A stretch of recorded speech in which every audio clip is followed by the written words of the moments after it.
Salve, salve, meu querido George, tudo bem com você? Eu tô ótimo, e você? Velocidade, hein? Eu também fui, você viu minha resposta? Foi bem, você foi rápido, você sacou rápido a minha ideia. Não é um padrão normal, mas... Não. Salve, salve, meu querido George, como vai? Eu vou muito bem, e você? Tudo beleza? Começamos em alta velocidade aqui hoje, é isso? Mais do que nunca. Isso, ó, aqui era algo que a gente já queria fazer no Maquinistas, mas acabou não... Aí não tinha dado casado agendas, mas finalmente trouxemos ele. Lincoln Oliveira, atualmente, posso dizer CEO da Vicar? O controlador da Vicar? Como é?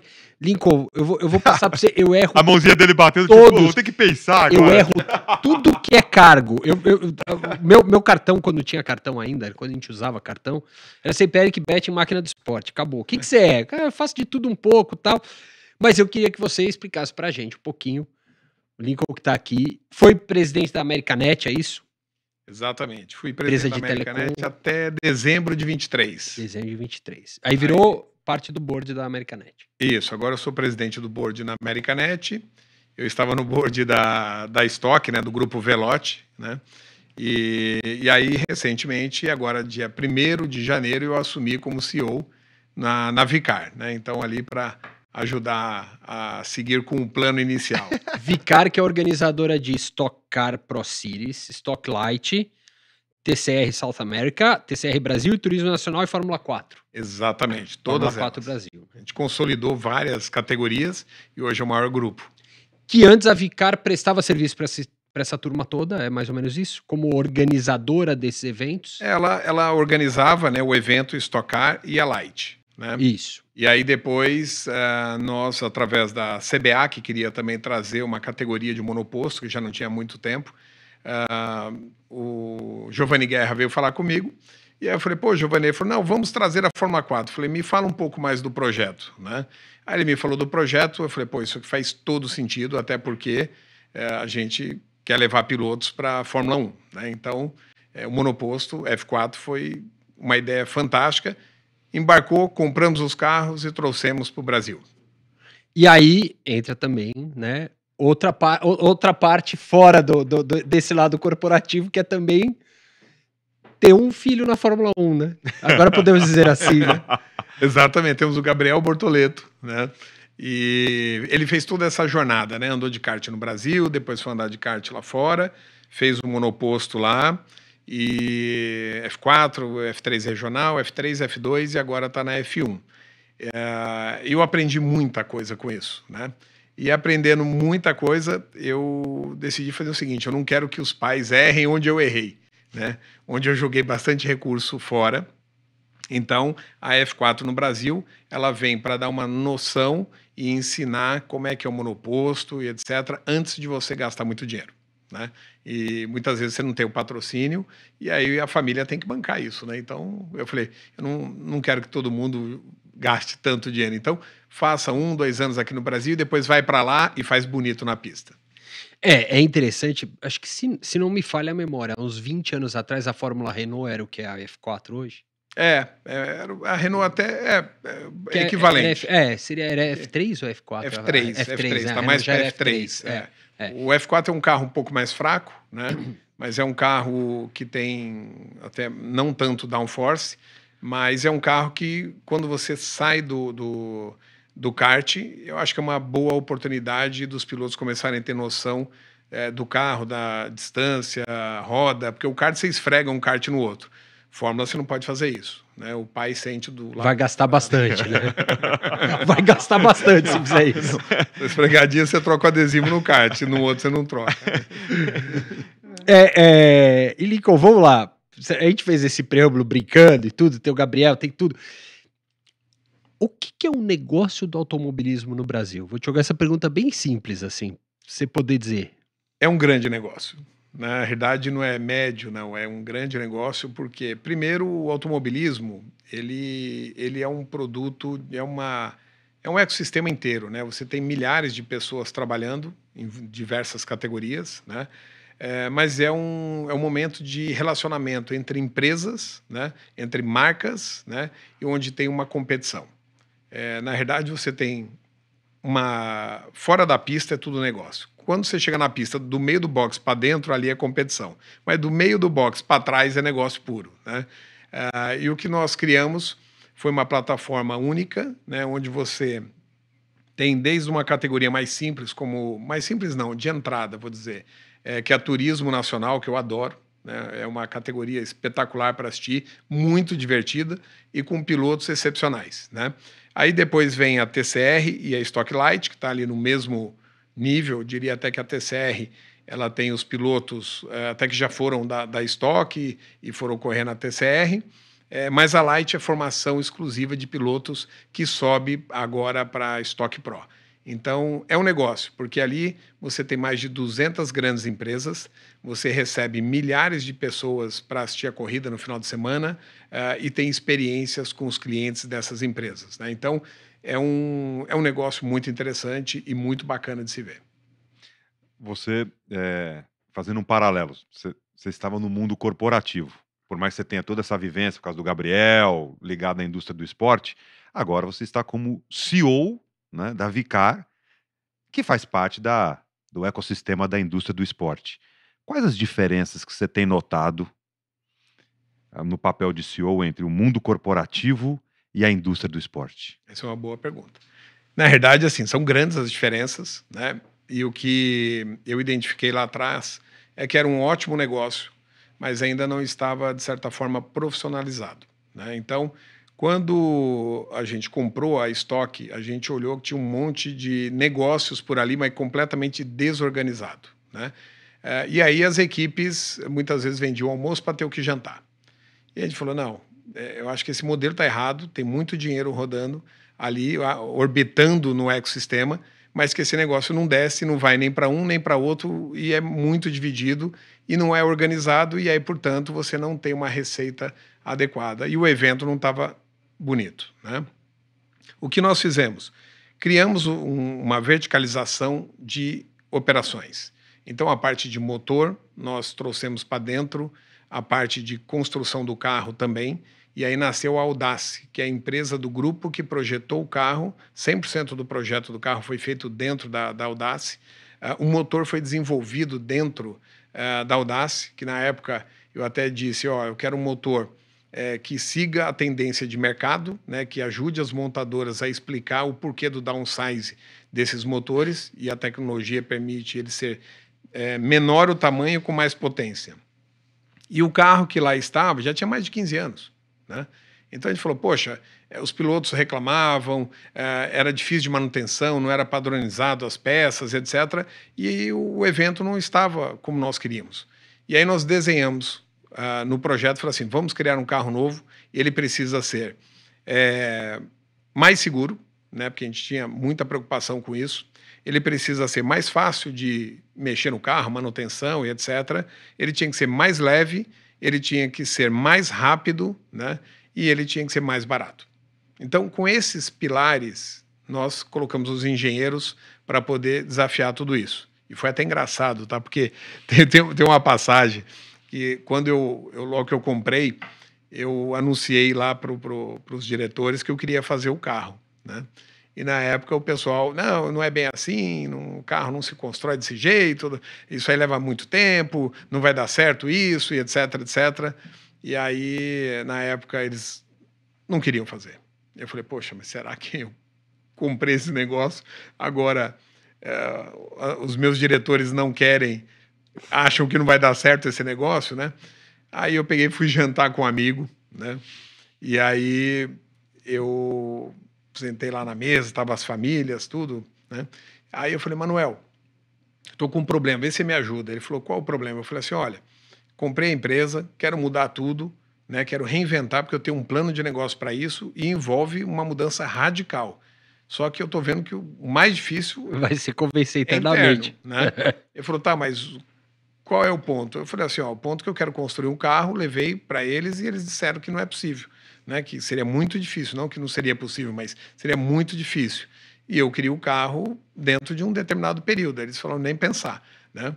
E ele falou, bom, Lincoln, então... Eu falei, o que você acha? Ele falou assim, nem pensar. Você não vai construir o carro. Eu falei, como não, Manuel? Você vai me dar... Aí ele falou assim, não, vamos, o que você precisa? Eu falei, eu preciso de gente que entenda sobre isso. Ele falou assim, o IPT ajuda? Eu falei, ele falou, eles constroem avião, né? Eu falei, tudo bem, mas não é um avião. Mas ele falou, não, mas se alguém que entende de materiais, de processos, peças e etc. E aí nós fomos buscando no mercado engenheiros e etc. Né? E aí quando a gente montou tudo isso, começou a sair o projeto, né?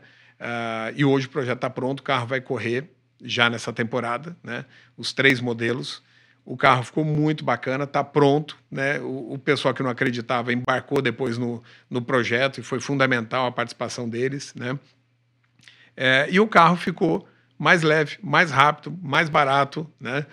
E com tudo que a gente tinha colocado. Eu lembro até que eu falei, eu quero o carro 6 segundos mais rápido, né? O pessoal, pô, 6 segundos vai andar mais rápido que a Porsche. Eu falei, então você vai ter pela primeira vez, na época era o Cruze e o Corolla, né? Vai ter um Cruze e o Corolla mais rápido que uma Porsche, né? E agora tem o Eclipse também, né? Então são carros que o motor pode ir até 600 cavalos, 4 cilindros, 2.1, né?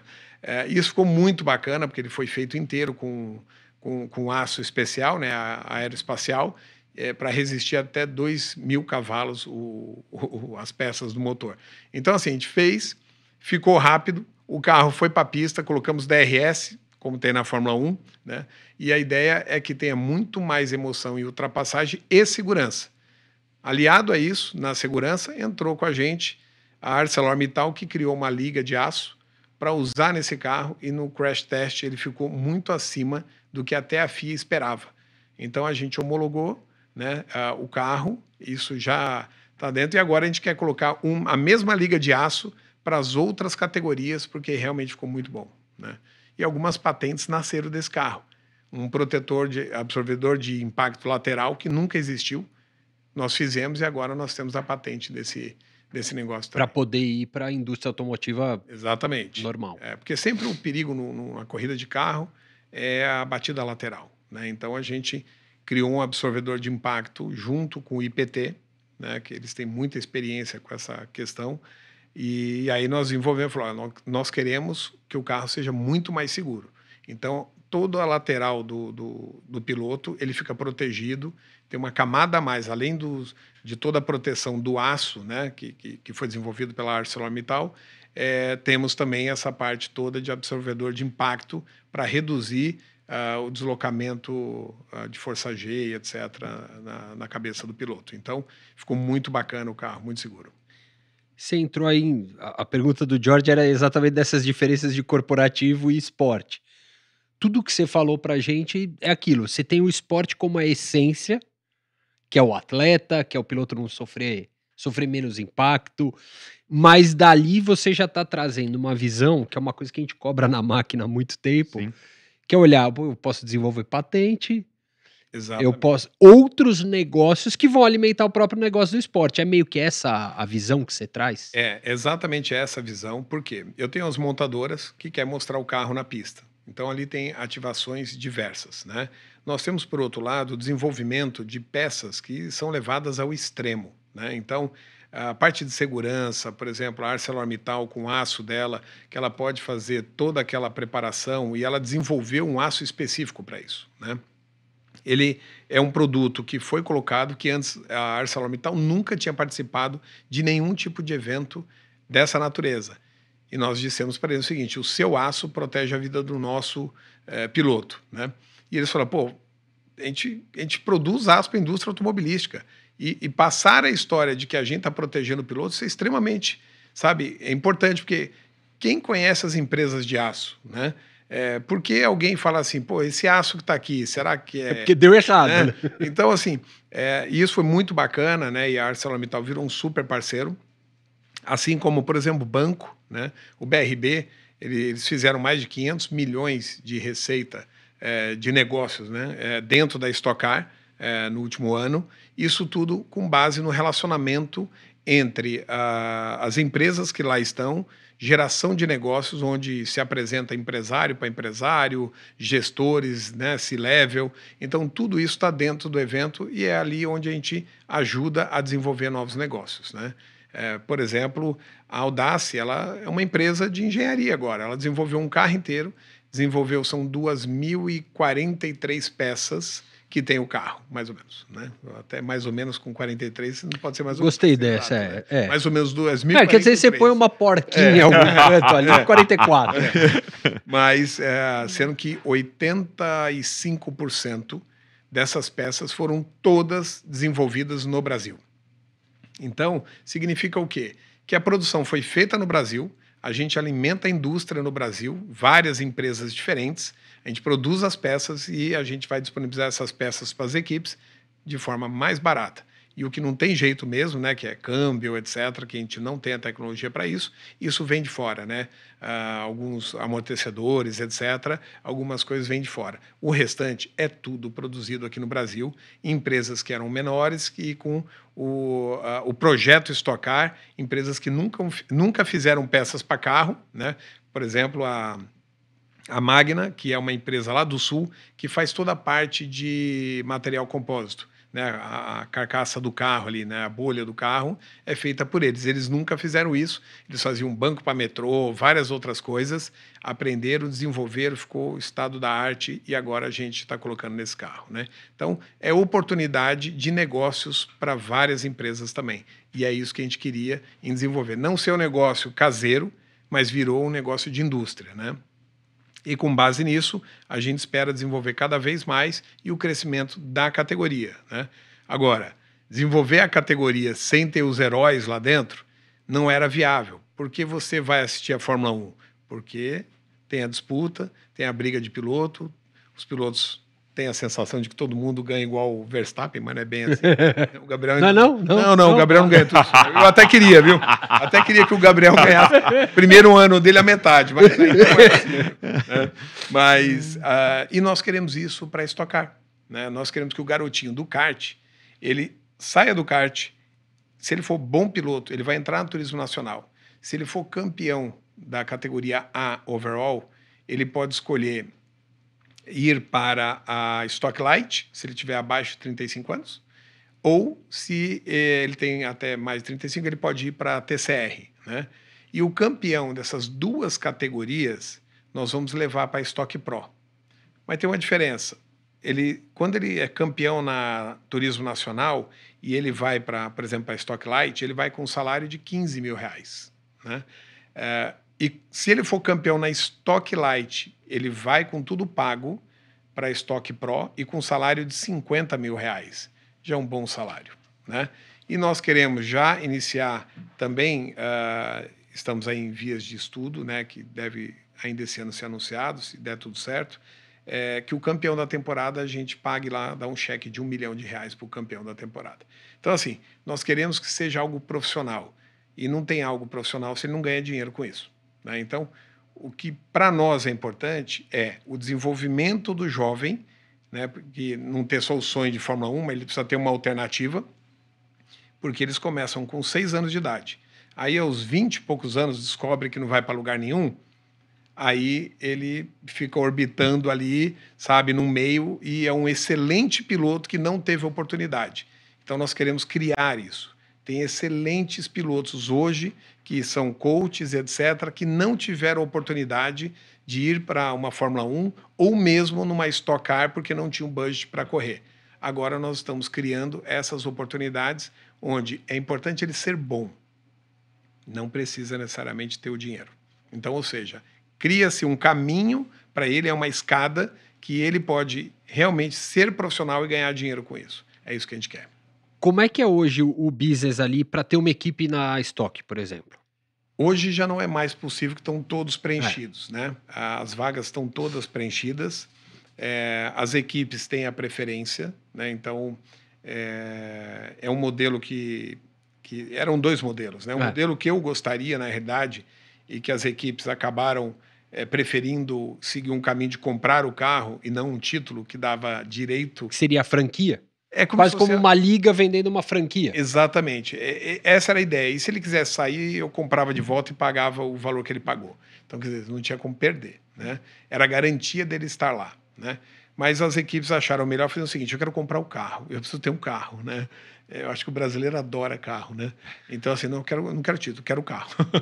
Mas hoje as equipes têm, cada equipe tem 2 carros, né? Algumas têm 4 carros, mas tem que ser nomes e CNPJs, Diferentes. empresas diferentes, né?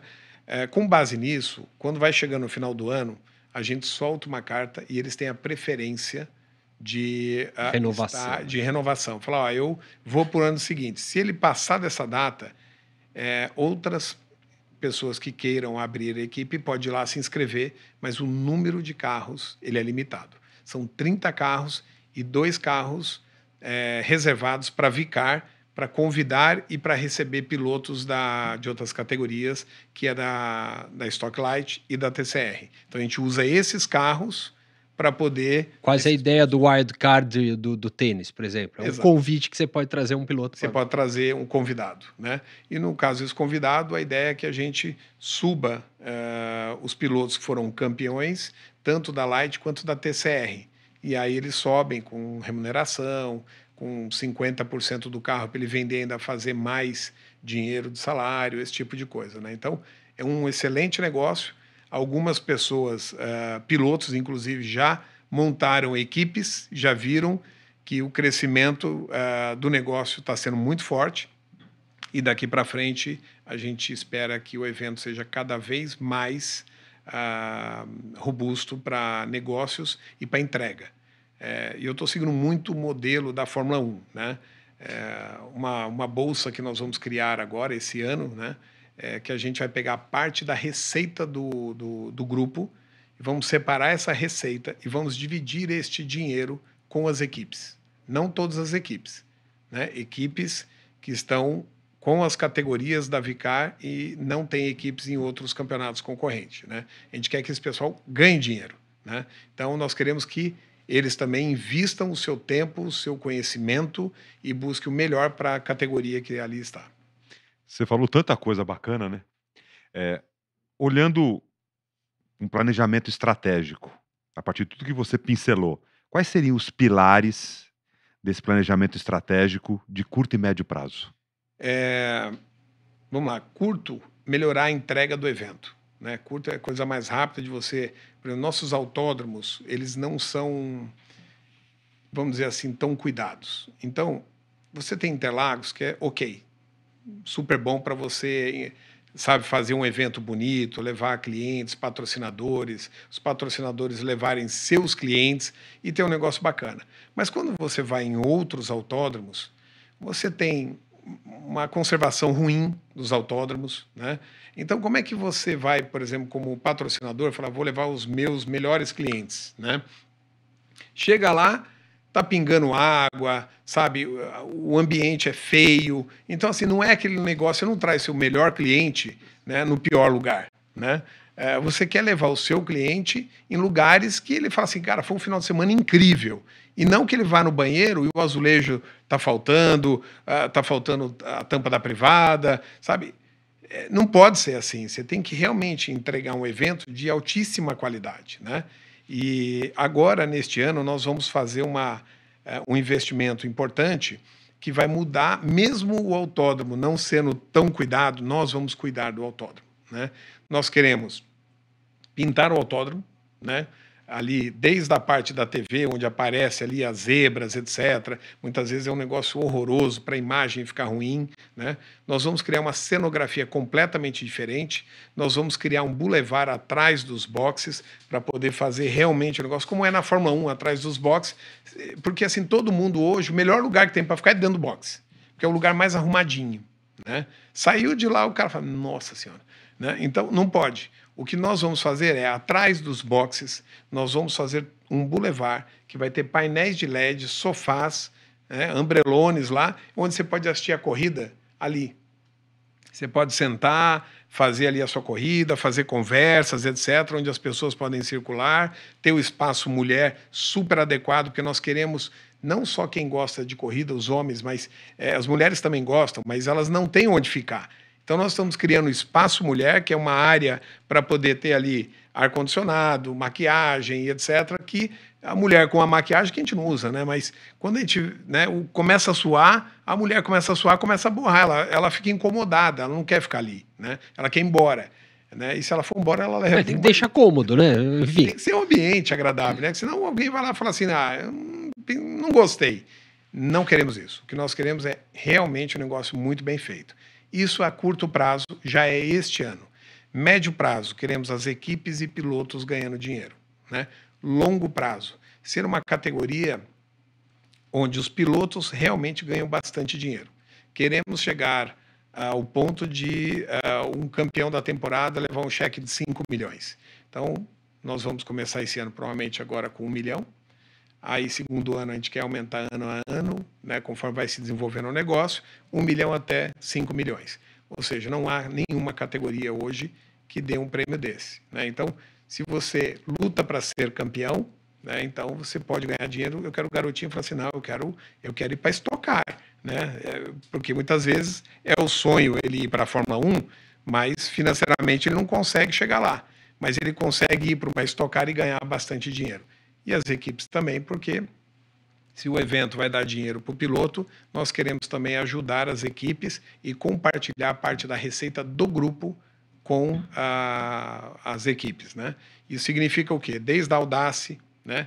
E essa receita vem de tudo, né? Vem de ingressos, vem de patrocinadores, vem da venda de peça, aluguel de motor, tudo. Vem da patente até, que você falou Vem agora há pouco. Patente, de peças que a gente vende para ali, a gente vai pegar um pedaço disso e colocar ali para fazer realmente uma bolsa e dividir esse dinheiro com algumas equipes. Então, se a gente falasse, vai, há 10, 15 anos, quando a gente conversava com o pessoal da Vicar, tinha um objetivo ali, né? A gente é organizador das corridas, da categoria e tudo mais. E tinha meio que a linha de receita básica, TV, patrocínio, né? Não saía muito disso. Hoje não, hoje a gente tá falando de uma empresa que é praticamente ali não é nenhuma montadora, seria muito simplista dizer desse jeito, mas tentando traduzir, né, pra galera entender ali, vou dizer, essa ponta final. Eu sempre lembro que a Red Bull mostrou muito isso. Quando ela criou a divisão esporte motor dela, né, com o Red Bull Racing, chegou um momento em que a divisão Red Bull Racing, por vender motor, vender peça, tudo que eles começaram a desenvolver, passou a ser uma divisão lucrativa. Independentemente de qualquer outra coisa. É meio que esse caminho que vocês olham? É esse o caminho e é isso que eu falo do ecossistema, né? Que antigamente você tinha empresas que trabalhavam e prestavam serviço direto para a equipe. Então ela ia lá, desenvolvia uma peça, fazia um motor, só que esse dinheiro, na verdade, ele ficava de uma empresa direto com a equipe de forma desordenada, né? Onde não tem nada errado nisso. Não. É questão de modelo, né? Modelo. O que a gente fez? A gente falou assim, poxa, a gente precisa padronizar mais isso. Isso aí tem uma conta importante e a gente pode ficar com isso, otimizar isso com processos e essa otimização vai gerar uma receita e essa receita um lucro e a gente quer dividir parte do lucro com as equipes. Esse é o racional do negócio. Então, não faz sentido nenhum se um ganha e o outro não ganha, né? O que não pode ter é um ganha tudo e o outro não ganha nada, né? Eu nunca acreditei nesse modelo. Eu gosto de fazer um trabalho que seja consistente e ele vai a longo prazo, né? Então, ganha um, ganha todos, né? Ganha todos entre aspas, né? Porque nem todo mundo lá dentro pensa só na categoria. Cada um pensa de uma forma, primeiro eu quero ver se isso aí funciona para depois eu me dedicar. Ok, mas tem que apostar agora. Apostar depois é mais difícil, porque as outras equipes é que vão decidir. Assim como hoje tem na Fórmula 1, se você acredita no negócio, você aposta, isso tem um valor, né? Porque você deixou de fazer outras coisas para poder acreditar nisso. E isso tem valor. Quando a gente for fazer a inclusão de novas equipes nesse modelo de bolsa, tem que ter o ok também das equipes anteriores, que a gente quer fazer esse compartilhamento juntos. Então, é um negócio democrático, onde cresce todo mundo, porque sozinho ninguém faz nada, né? Então, a gente quer desenvolver junto, acreditar, desenvolver, e principalmente, porque os nossos campeonatos são todos nacionais. a Vicar quer ajudar os campeonatos regionais, né? Porque não adianta a gente ter um campeonato nacional, mas você não tem piloto sendo formado na base. Então, nós queremos ajudar os campeonatos regionais a formar pilotos e trazer esses campeões para a base do automobilismo, que é o turismo nacional, por exemplo. Dando só uma guinada mais dentro. Qual que é a sua visão sobre o futuro da mobilidade, um olhar mais amplo, e o automobilismo dentro desse contexto? Essa é uma pergunta bastante interessante, porque isso uma coisa está relacionado com a outra, inclusive até a confederação tem a ver com mobilidade, né? Tudo está integrado. A mobilidade ela se desenvolve com base em inovação, né? Então, assim, a mobilidade, tudo que se pensa em fazer, você pensa em inovação. O que nós não queremos para a parte de, por exemplo, competição, é que esse negócio fique obsoleto, né? Uma mudança de paradigma tem que ser feito. As competições, ela é um laboratório de extremidade, né? Então, se você for no IPT, e eu vi muito isso acontecendo lá, eles colocam as máquinas testando os carros e amortecedores até um momento de rompimento, de quebra, para poder gerar, dizer o seguinte, olha, este carro aí foi desenhado para 500 mil quilômetros, né? Então eles ficam lá até a hora que quebra, de certa forma acelerando isso para comparar. A Stock Car é isso, todos os anos. Ou seja, ela faz exatamente isso e ninguém nunca utilizou, a indústria nunca utilizou. Então, assim, quer testar uma peça? Obviamente eu não vou pôr um protótipo lá para testar, porque eu não vou colocar o piloto em risco, né? Mas quer comprovar o que o outro falou? Coloca isso na Stock Car. Quer desenvolver? Quer colocar? Falou, minha peça está pronta, ela é boa? Fala, vamos ver, vamos colocar na Stock Car. Né? Se ele fala que dura e já está à venda a peça 500 mil quilômetros, vamos ver se ele vai durar lá. Então, assim, tudo que foi projetado no carro, ele é projetado para realmente ser de competição, né? Então a durabilidade é altíssima. Então tudo que se coloca ali é realmente o topo de equipamento e tecnologia que se tem. E é isso que a gente quer para os novos carros. Nós ainda queremos adicionar o push de forma elétrica. Eu quero que o push, nos próximos anos, né, eu vou apertar um botão e eu quero usar um motor elétrico, como são os carros híbridos. Hoje, qual o carro que mais vende? São os híbridos. Tá? Assim, você fala assim, você gosta de carro 100% elétrico? Eu acho que ele tem a sua utilização dentro da cidade, é perfeito, né? Mas se você coloca o híbrido, que ele vai a 1.000 quilômetros, né, de autonomia, falou, pô, isso é espetacular. A combustão junto com o híbrido, né, o elétrico. Então, o Stock Car, o botão do Push to Pass, a gente está querendo colocar ele de forma elétrica, porque isso traz segurança. Porque quando você está ali para fazer uma ultrapassagem, você aperta o push to pass e o carro recebe mais 100 cavalos de potência e mais torque, ele faz a ultrapassagem com muito mais segurança do que dividir a curva lá no final e assim, ó, você breca e eu também, vamos ver quem é que faz essa curva aí. Então a ideia é a gente mostrar aquilo que se vende na rua, nós temos na pista, e mostrar o seguinte, olha a importância de um motor elétrico na segurança de uma ultrapassagem, né? Então, esse é o tipo de coisa que a gente quer contar essa história. E como é que vocês estão olhando, aí pensando do lado aqui de mídia e tudo mais, como propagar esse negócio da Stock, vamos dizer, que é o teu carro-chefe ali, dentro da mídia, como é que vocês estão olhando parcerias de mídia, direito de transmissão, como é que isso está se enquadrando dentro? Porque também para fazer todo mundo embarcar também nessa jornada, você precisa também ter esse... É um conjunto, esse né? conjunto, E esse é mais um ponto de parceria, né? A Band abraçou a Stock Car, né? Já há um tempo, a gente estava numa outra emissora, saiu de lá, foi para a Band é super aberta com as ideias para Stock Car. Nós queremos fortalecer essa parceria, né? Criando coisas novas já para este ano, né? A gente está em discussão, algumas coisas eu não posso falar aqui, mas normal. Tem alguns pontos que a gente quer criar já para esse ano, para ainda dar mais audiência, né? Criar novos recursos de... Nós temos uma app, né, que vem com recheado de tecnologia, chama Paddock Fan, que você pode escutar o rádio do piloto em tempo real, sem cortes, né? Então você tem duas versões, uma versão gratuita e uma versão paga. Ele vai permitir assistir a corrida de dentro do carro do piloto, porque vai ter 3 câmeras, né? 2 em cima, uma dentro, e escutar o rádio, votar o fanpush por ali, e todo esse conteúdo, né, que nós queremos colocar isso, jogar na mídia em canais específicos, né, e ter as parcerias com vocês, por exemplo, para poder nos ajudar com isso, mas chegar ao ponto de ter realmente algo muito maior na TV aberta para divulgar isso tudo, né? Então, essa é uma parceria na mídia que a gente quer trazer pilotos, chefes de equipes, eu preciso torná-los conhecidos, né?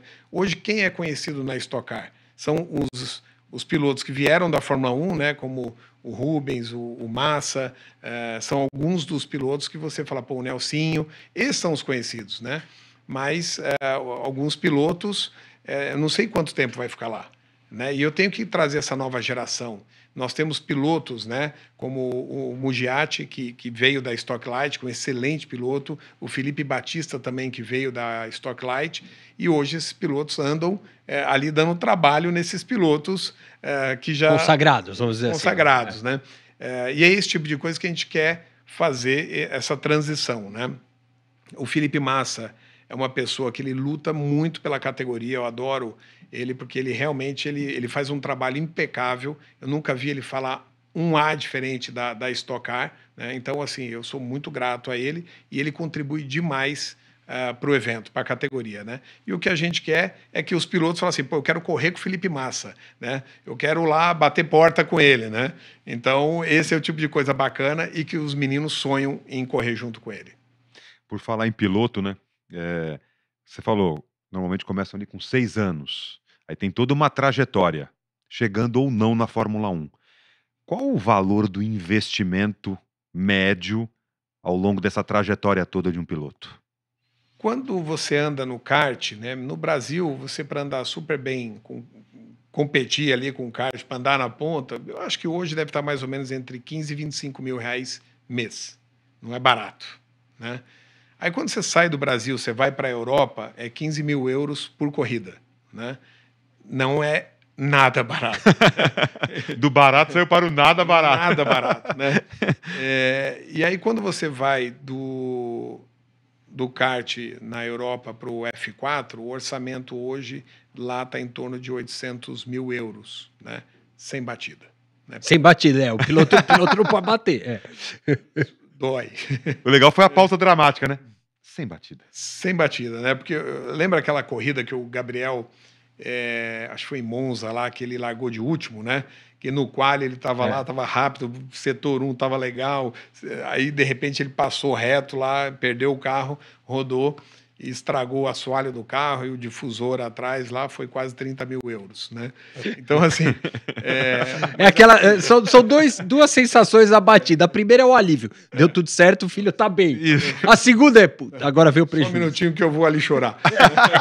Mas a verdade é que mais ou menos 800 mil na Fórmula 4, você vai gastar mais ou menos de 900 a 1 milhão na freca, né, para andar com carro bom, equipe boa. Depois vai para a Fórmula 3 FIA, uma boa equipe também de ponta, é 1,7 milhões de euros. Isso ano. Isso ano. Tá. Tudo sem batida.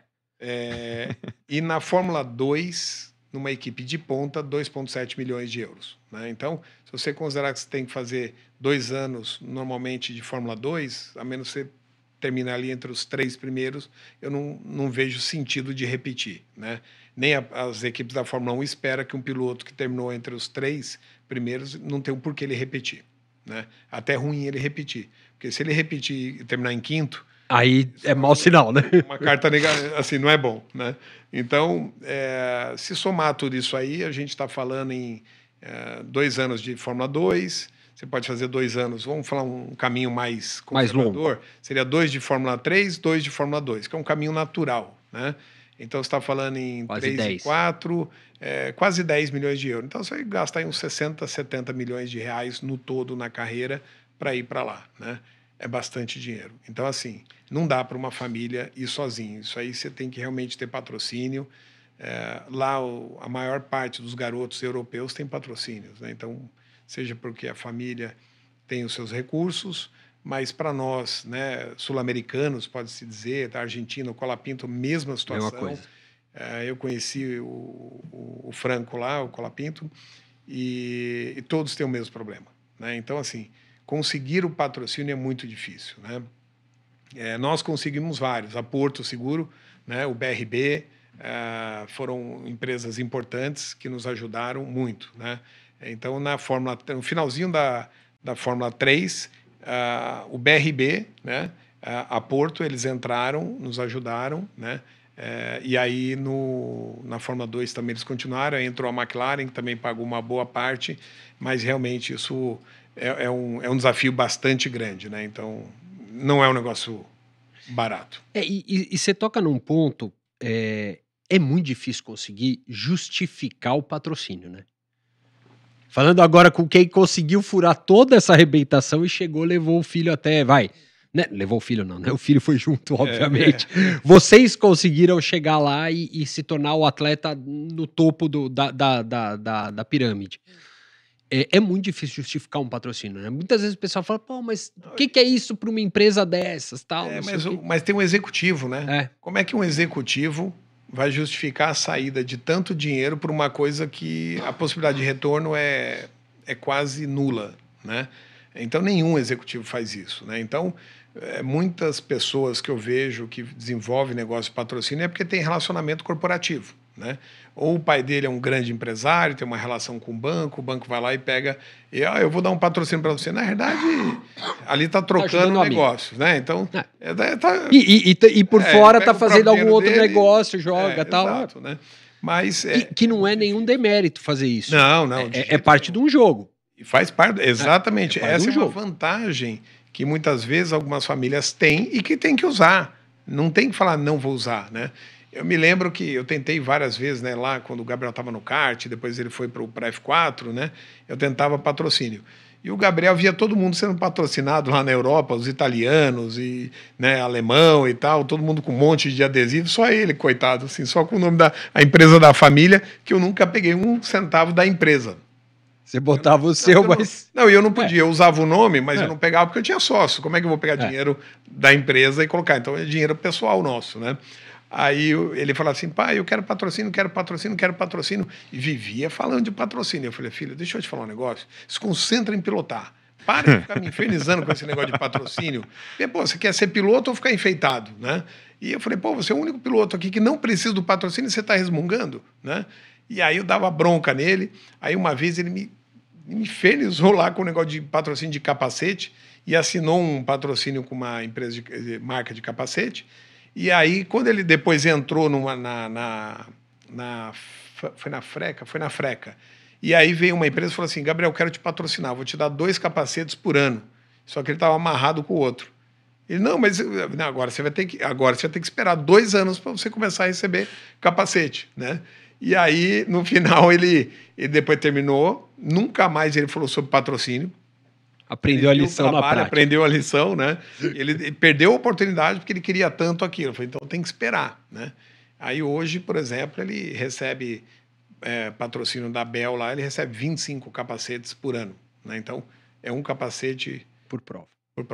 Né? Então, mas não é dele. É da Audi.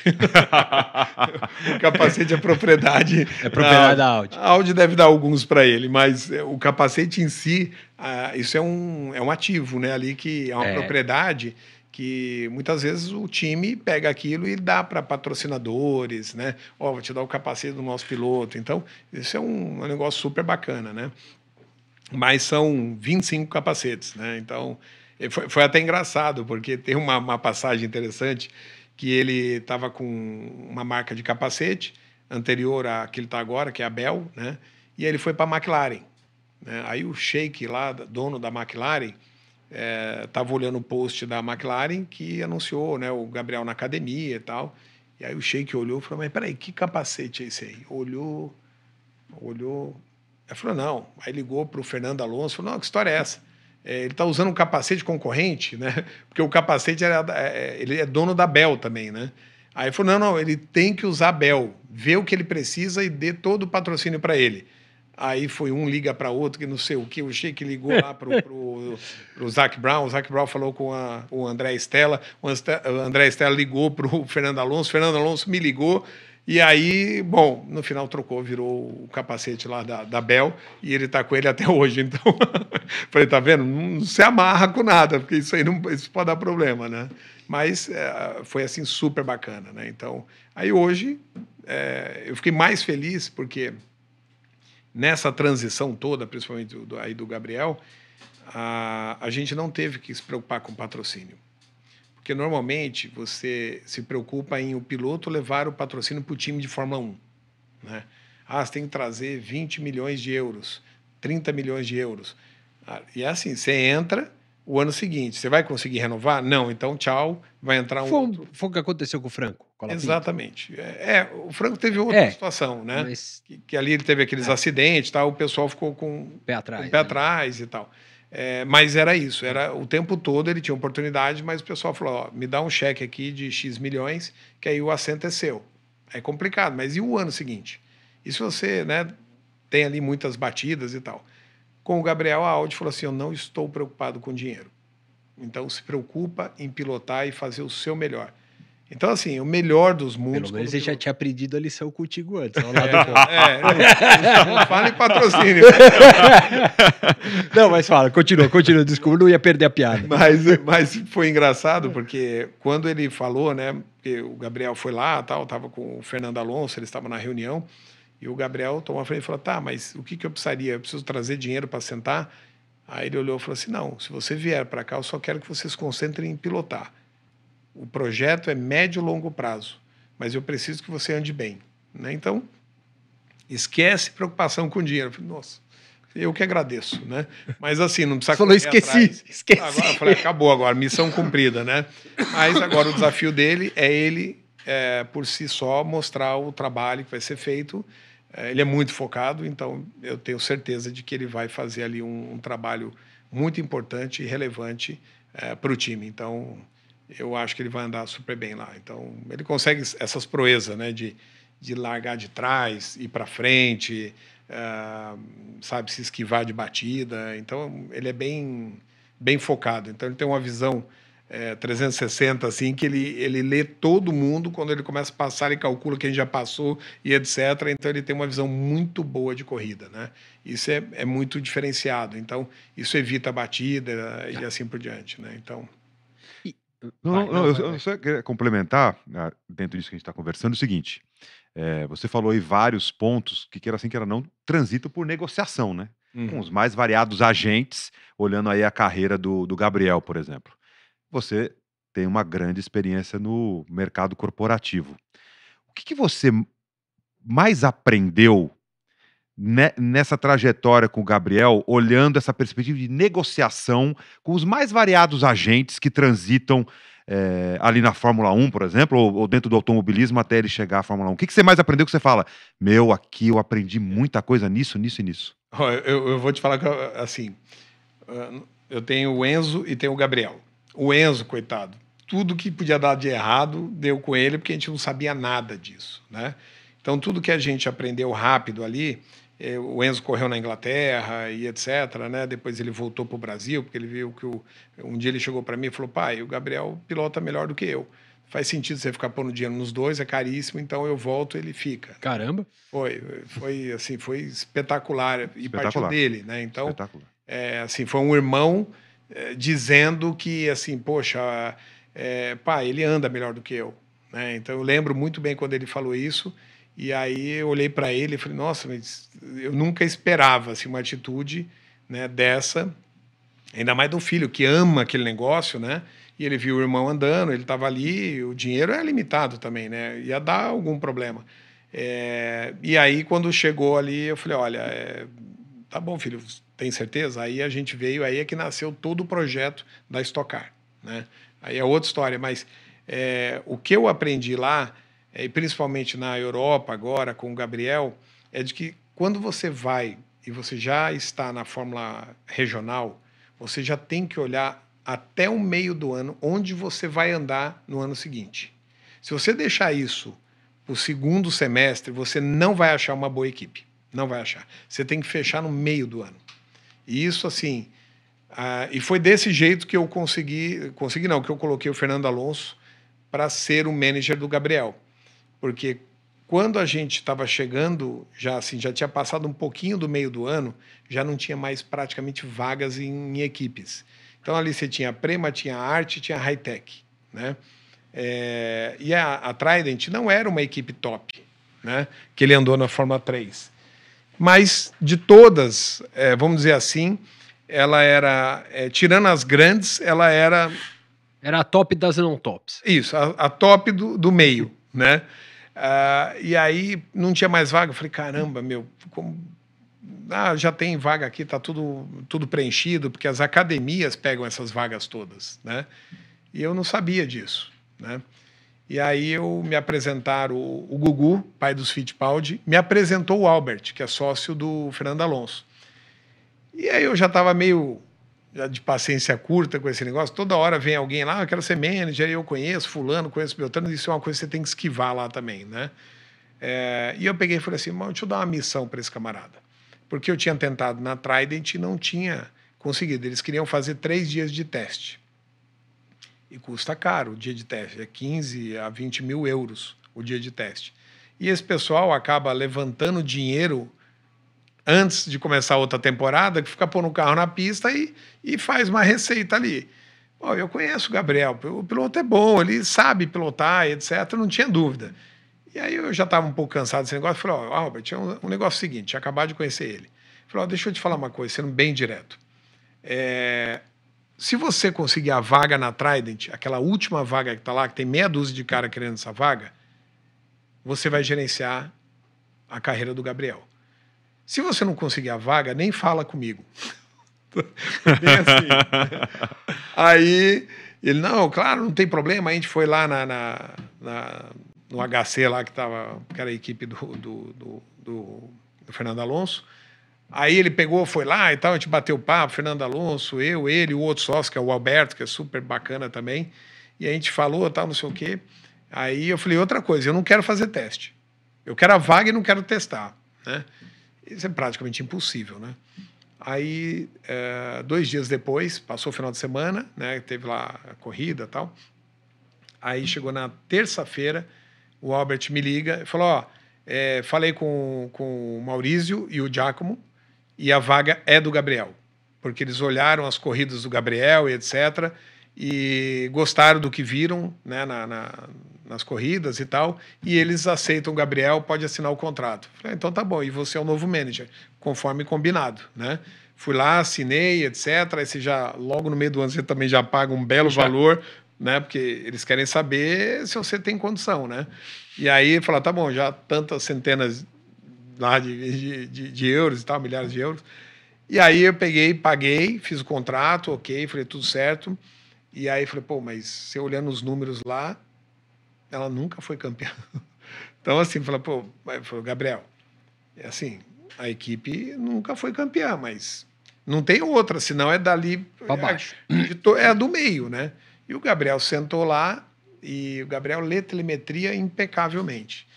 E o André, que é o engenheiro lá, é um cara sensacional, é um cara que estava para se aposentar, inclusive, e ele se deu muito bem com o Gabriel, né? Porque o Gabriel fala italiano fluente e ele é italiano, a equipe é italiana, né?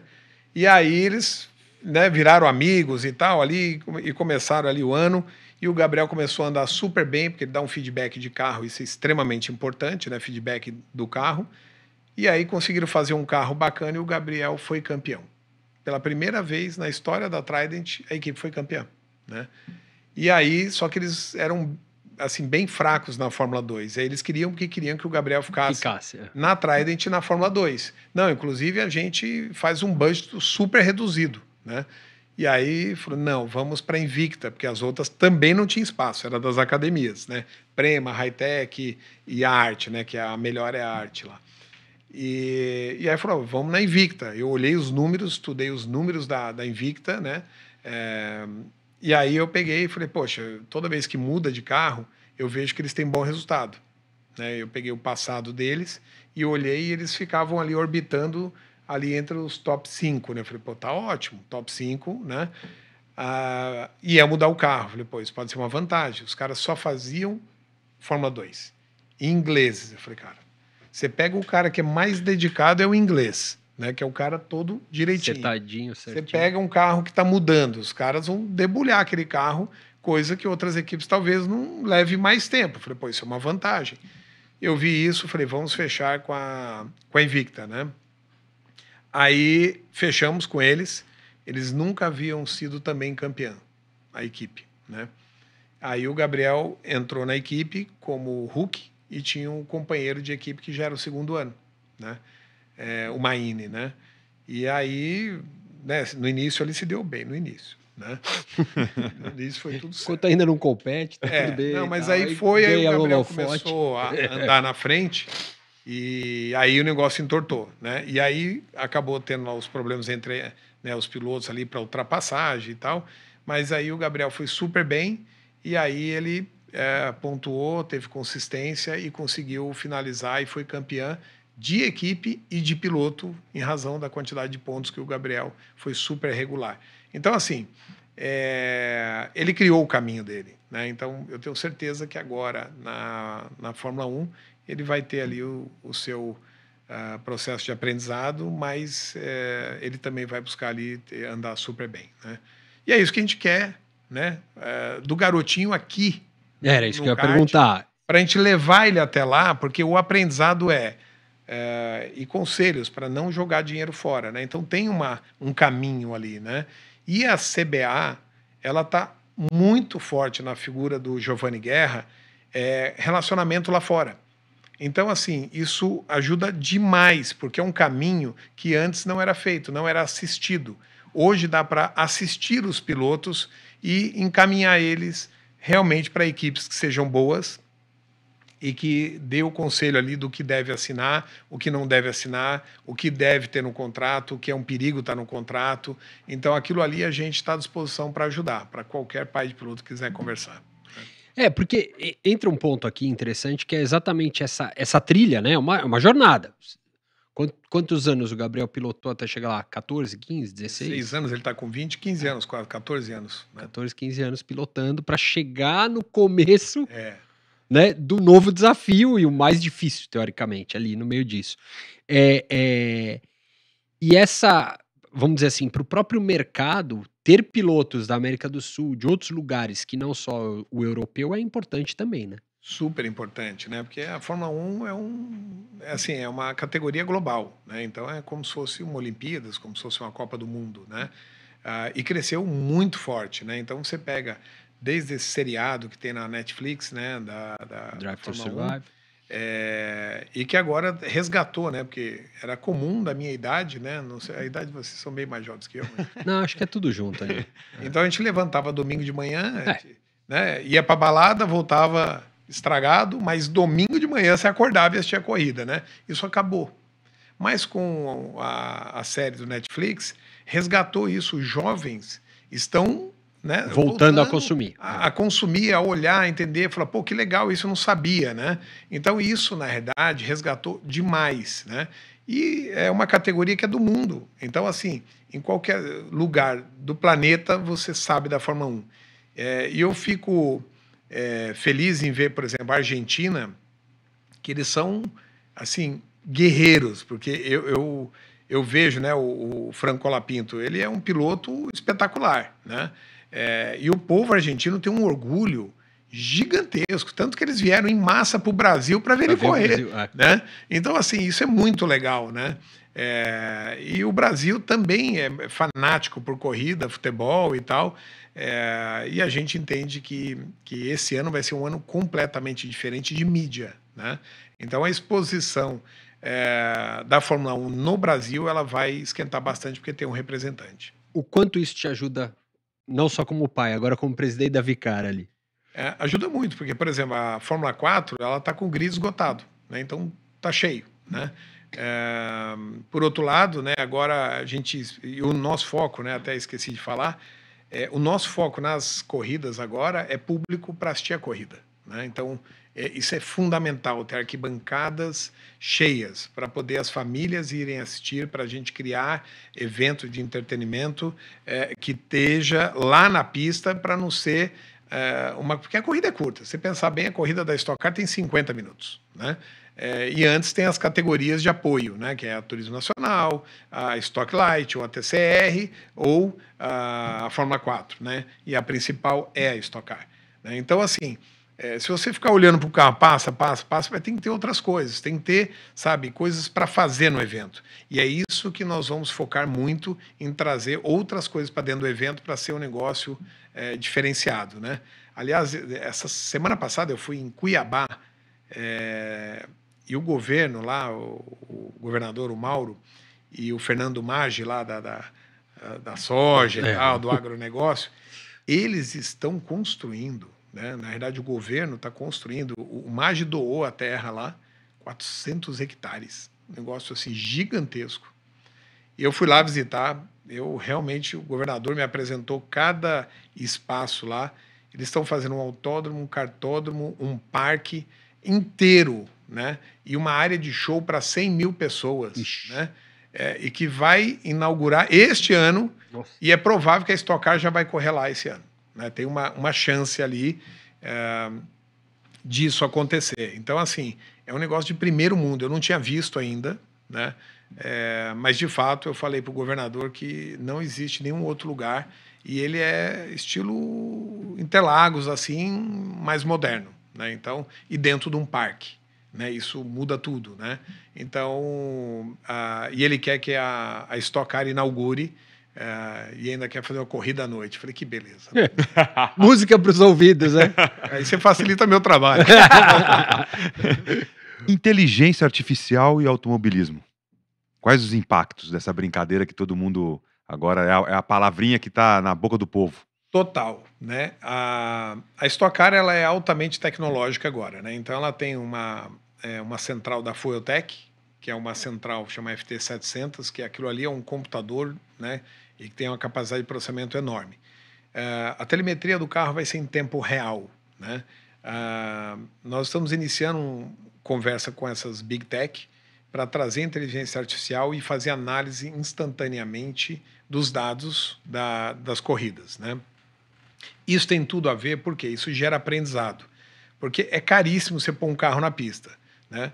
Aí o simulador é a opção mais barata, legal, e ele está muito próximo lá da pista, né? Lá fora mais porque lá as pistas são todas mapeadas a laser, então você realmente mexe numa coisa ou outra, você está ali na pista. Aqui no Brasil nem tudo é mapeado a laser e aí você tem algumas diferenças, né? Porém, toda a parte de inteligência artificial com massa de dados, ele te dá uma qualidade de aprendizado enorme, que é o que falta no Brasil, né? Lá fora, eles já têm isso, eles têm software. Uma das empresas, que é a AVL, né, que é uma empresa austríaca, eu fui lá visitar, e eles usaram na F2, na equipe do Gabriel. Isso é uma vantagem incrível. Que assim, eu fui lá, visitei, passei o dia inteiro na fábrica lá com o presidente e os diretores, e eles estavam me apresentando, e eles faziam um simulador, e o Gabriel ajudou a desenvolver o simulador deles, né?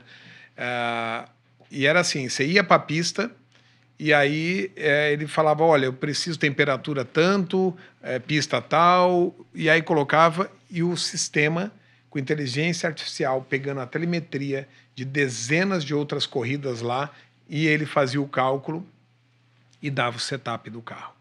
Uma coisa incrível, a diferença era de 1/10 do que mandava virar a volta e o que virava o Gabriel. Então ele falou assim, olha, com esse setup aqui, você deve virar isso aqui.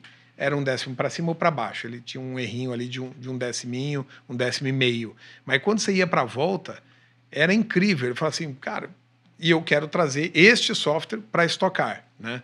Então a gente está negociando com eles também para trazer isso. E usa inteligência artificial. Ele cruza dados, mas o que vai dar para fazer, porque este carro a gente tem 100% do projeto dele. O carro anterior não. Então, quando eu pego todas as peças do carro, coloco na suspensão, né, e eu coloco isso no simulador, no software de simulação, ele diz para mim, olha, se você virar 1 grau essa peça, que você vai fazer uma cambagem ou alguma coisa assim, você consegue virar tanto com essa temperatura esse tipo de pneu, né? O grande desafio é achar o composto do pneu, porque as fábricas não dão. Então eles pegam o pneu e testam e chega nesse cálculo, mas não é exato porque a fábrica não passa, né? E com isso o negócio foi assim impressionante, porque o tempo de setup do carro era um computador, o software, você colocava os dados, falou, e se eu virar aqui a barra dianteira esquerda da suspensão, aí colocava, piorava o tempo. Não, isso não dá para ser feito. Aí esse lado aqui melhorou. Gabriel, agora vai e coloca, porque coloca a forma de pilotagem dele também é uma variável, que é como ele freia, É o estilo de pilotagem dele, né? a pressão do freio, tudo. Então, eles calculam tudo isso e dão o setup do carro. Falei, cara, isso em outro O tentativa e erro. Aí você perde a corrida, né? Por tentativa e erro. Mas num software desse, alguns engenheiros não gostam disso, porque o cara fala, não, esse é meu feeling. E o software está dando o feeling do cara, mas tem ali também a parte de leitura. Isso é o que falta aqui no Brasil, né? Falta no Brasil o jovem piloto aprender corretamente a telemetria. E se ele vai para fora sem saber telemetria, é um problema. Vai precisar de muito patrocínio para entrar na vaga, né? Nem com patrocínio, porque ele não vai conseguir ter o resultado, porque ele vai dizer que o carro... ele não sabe dizer se é o carro, se é ele, e se você não souber telemetria, a equipe lá fora talvez não seja tão boazinha com você. Eu sei por que isso, porque eu estava numa equipe francesa, né? E o Gabriel estava falando que o motor do carro estava ruim, ele batendo que estava ruim, e o engenheiro dele falou, não tá. É porque tem uma briga de vaidade, entre aspas, ali, né? No meio disso, mas assim. depois a gente descobriu por quê, né? Porque na freca, a troca de motor, você compra o motor. Você não troca. Fala, troca esse motor igual na Stock Car. Esse motor não tá legal, troca, me dá outro. Você troca, né? Lá não, você compra o motor. Então... E aí tava o Gabriel e um outro menino que era francês, né? E o Gabriel falou assim, não é possível, meu motor tá com problema, o motor dele é muito melhor que o meu. E o engenheiro, não é, o dono da equipe lá, não é, tal, não sei o que, o Gabriel, então vem aqui. Pegou a telemetria dos dois e falou, tá vendo aqui, ó, eu freio melhor do que ele, saio melhor do que ele, olha que meu acelerador tá muito antes do dele e olha como ele me passa no meio, como o gráfico cruza no meio. Não tem como ele ter feito a curva melhor do que eu, pode olhar aí. Aí foi, aí trocou o motor, aí o Gabriel acendeu, foi até o final do campeonato, mas se tivesse, por exemplo, feito a troca do motor antes, o Gabriel até pensaria ali em disputar realmente o título na freca, mas ele não teve a equipe escutando. Mas se não troca o motor, né, se tivesse trocado antes, ok. Trocou depois, que no final eu perdi a paciência lá, e aí acabei dizendo para trocar e tal. Aí que ele falou, mas aí eu vou ter que gastar 40 mil euros. Eu falei, cara, é sério isso? Você colocou um campeonato inteiro em risco por causa de 40 mil euros? Você me cobra aí quase 1 milhão de euros, e aí, na hora de trocar o motor, você fala de 40 mil. Cara, se 40 mil, entendeu? Eu quero ele andando na frente, eu não quero ele andando lá atrás, né? E o risco dele bater no meio é muito maior. Eu vou gastar em batida, né? Porque se andar na frente, você não bate. Você não bate. A chance é menor, pelo menos. Você não bate em 2 lugares, largando na frente ou atrás, em último. Né? Ali é mais difícil bater. Mas se largou no meio, é loteria. Né? Então, aí com isso, em razão da telemetria, ele foi super bem. E aí ele discutiu com o engenheiro, com o dono da equipe, ele tinha razão, trocou, ele foi para frente, né? Isso faz toda a diferença, porque se o garoto acha que é só, não, mas eu guio muito bem, não. Você tem que entender de telemetria, porque quem vai fazer o seu setup é o engenheiro, e você tem que discutir com ele o setup. Se você não souber discutir o setup do carro, a sua forma de pilotar, isso é uma deficiência que você tem, e ele vai te dar um setup que talvez você não vai conseguir virar adequadamente. Então, isso é muito importante. Por isso que eu insisto na Fórmula 4 aqui de ter aulas de telemetria para o garoto sair daqui e ir para a Europa entendendo telemetria. Né? Porque hoje o que ensina aqui é o básico, mas tem que ser o avançado. Ele tem que ler sozinho telemetria. Ele tem que ter o software, ele tem que olhar o gráfico, pegar o ponteiro e olhar assim, o cara está freando aqui melhor do que eu, ele freou antes, eu estou freando muito dentro. Porque se frear muito dentro, você demora para consertar o carro, demora para dar o pé, e aí você perde toda a reta. Então, assim, você olhando a telemetria, você conserta qualquer erro seu.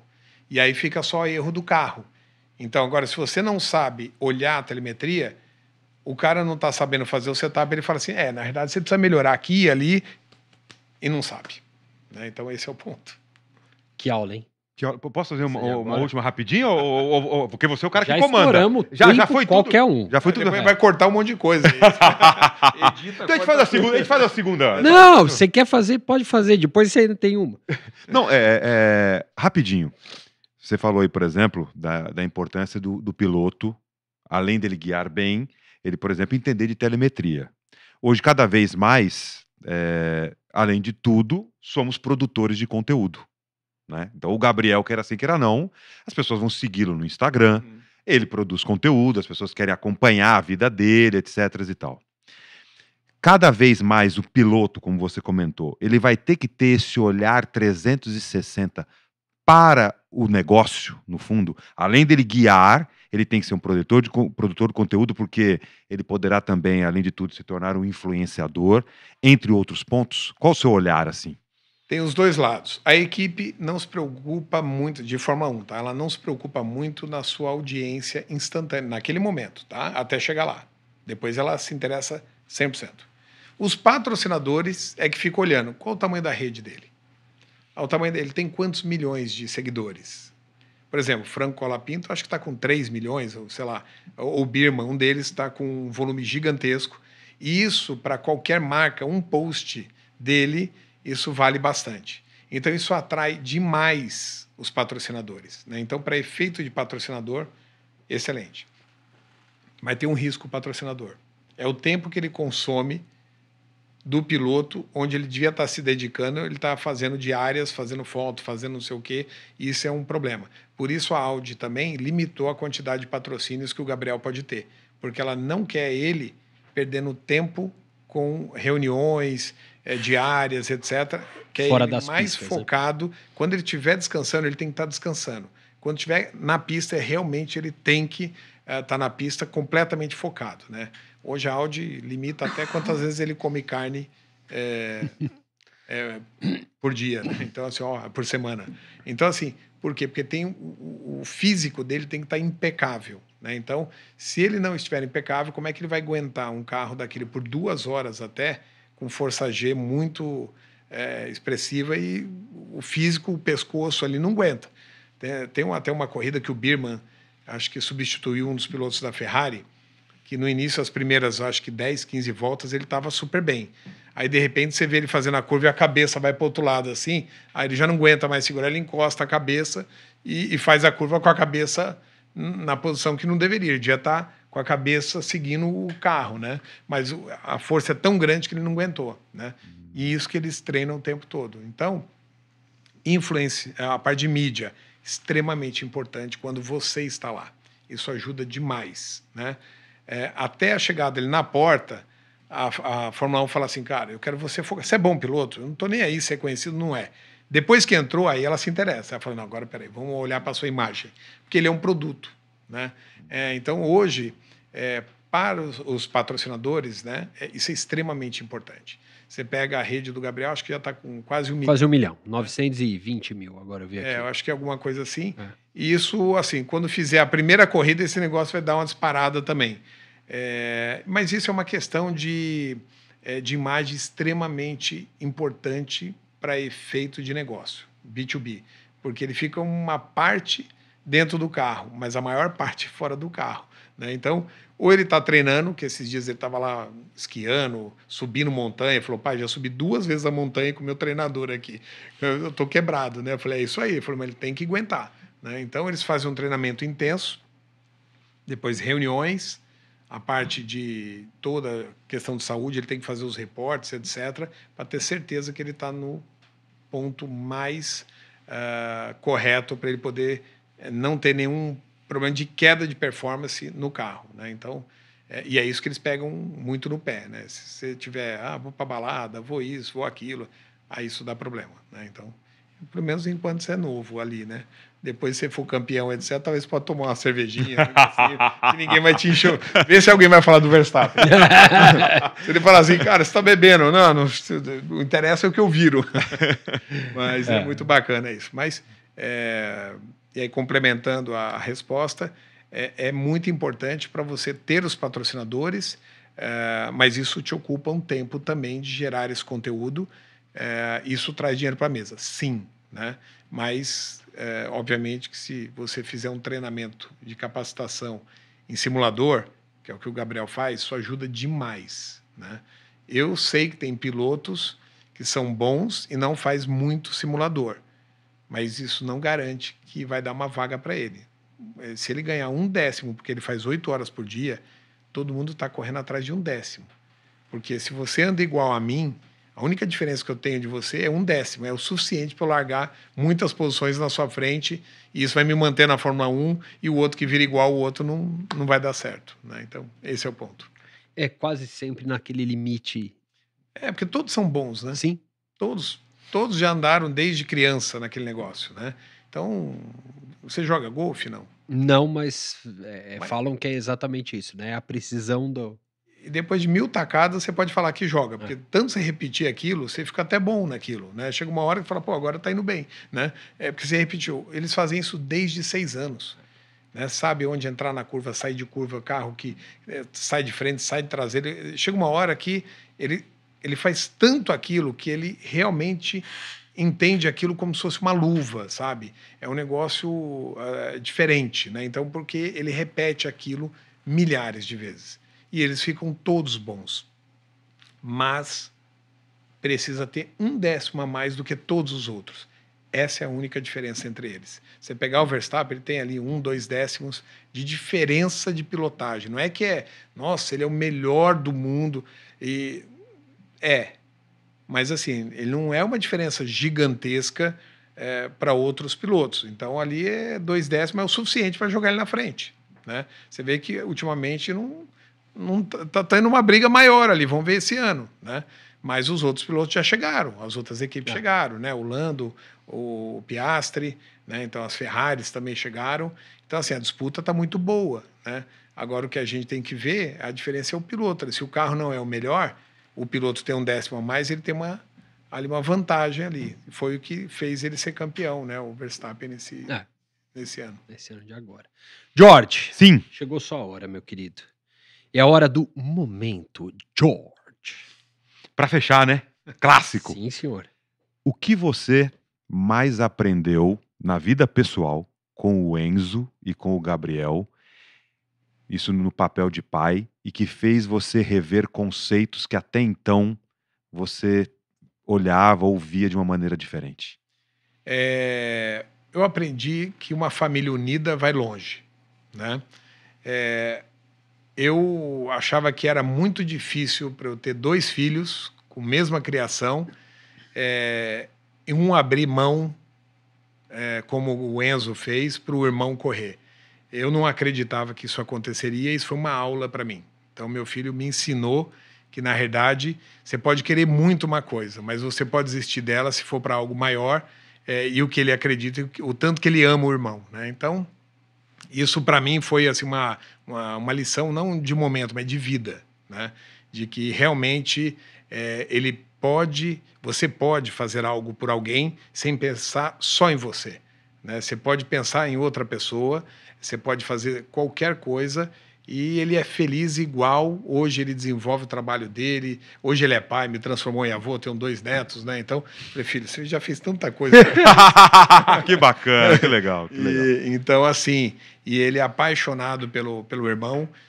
Esse ano ele vai em várias corridas, né? Então, as primeiras 3 ele vai, depois eu acho que eu vou para 2, e aí ele vai de novo. Então, ele vai acompanhar bastante também o irmão, porque eles vivem um grudado no outro ali. Eles falam todos os dias, né? Então, isso é maravilhoso. O lado do Enzo e o Gabriel. O Gabriel é a dedicação, a força que ele teve. Eu me lembro muito quando eu abri minha primeira empresa, né? Eu abri minha primeira empresa porque meu chefe disse que eu era incapaz de administrar uma empresa, né? Falei, que cara maluco. E aí, essa risada é clássica, hein? E aí foi assim, o meu chefe chegou para mim um dia, porque eu estava saindo da empresa, e ele falou, não, você tem que ficar na empresa. Eu falei, não, eu estou saindo por razões, porque a empresa, eu via que eu não ia longe ali, etc. Eu falei, não, eu vou sair, vou montar uma empresa. Aí ele falou assim, não, você fica. Ele queria que eu ficasse. Aí ele falou assim, eu dobro o seu salário. Eu ganhava bem já na época, né? Eu falei, olha, não é pelo salário, eu já ganho bem, né? Ele falou, tá bom, então eu triplico o seu salário e você fica e ponto final, né? Eu até dei uma balançada. Mas eu lembrei e eu falei assim, não, cara, eu tenho um objetivo, eu vou montar esse negócio, porque eu queria, porque ali eu não ia continuar crescimento, tecnologia, eu trabalhava numa empresa de tecnologia. E aí eles não queriam desenvolver, eu falei, daqui a 6 meses eu não estou valendo nada no mercado, né? Aí foi engraçado porque ele estava tomando uísque lá junto com... Era o último dia, meu último dia na empresa e o presidente fazia um happy hour no último andar e estavam todos os 30 diretores que tinha lá, a empresa era grande. E aí o meu diretor me chamou para ir lá e aí foi o presidente que falou isso para mim, né? Falou, não, fica, tal. Eu falei, não, presidente, eu não vou ficar porque eu vou sair, vou montar uma operação. Ele falou, não, então a gente dobra seu salário. Alberto, dobra o salário dele e amanhã ele continua aqui com a gente. Aí eu falei, não, presidente, eu não estou saindo por causa disso, não, presidente, eu estou saindo por outras razões, eu vou montar essa empresa e tal. Então eu triplico o salário dele. Pronto. E ele com uísque aqui na mão, né? Aí eu vi ele rodando o gelo no uísque ali no copo, eu falei, amanhã não vai nem lembrar que me deu 3 vezes o aumento. Aí eu falei, não, presidente, não é por dinheiro mesmo, não. Eu tenho um objetivo, eu quero ter essa oportunidade de ser um parceiro de vocês.